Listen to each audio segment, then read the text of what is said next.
আমাদের অনেক সিনিয়র ভাইয়ের চিঠি আমরা আদান প্রদান করতাম।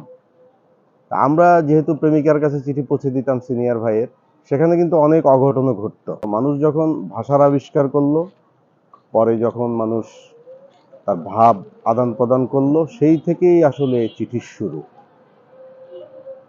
তো ভাবের আদান প্রদানের মধ্যেই আসলে প্রেম থাকে, ভালোবাসা থাকে, অথবা স্বজনের জানার আগ্রহ থাকে।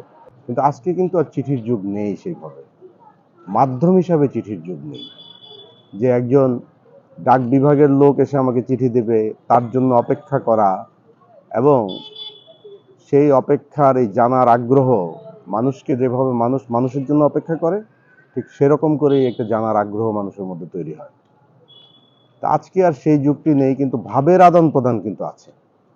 আজকে আমরা হয়তো তাৎক্ষণিকভাবে মেসেঞ্জারে বা অনলাইন প্ল্যাটফর্মে সে আদান প্রদানটি করছি, কিন্তু ওই যে আগে দেরি করে জানার আগ্রহ, জানতে পারতাম না, জানার জন্য যে চেষ্টা, আর আজকে যে দ্রুততম সময়, এই দুইয়ের মধ্যে কিন্তু ভাব, ভালোবাসা এবং মানুষের জানা, এই সব কিছুর মধ্যেই কিন্তু একরকম দ্রুততা চলে আসছে।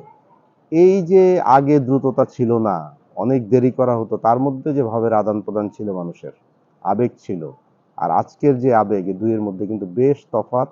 এবং আমি বলবো যে এখন আমাদের আবেগ আমরা বেশিক্ষণ ধরে রাখতে পারি না, এই জন্যে, কারণ আমরা খুব দ্রুত উত্তর পাই, দ্রুত জানতে পারি।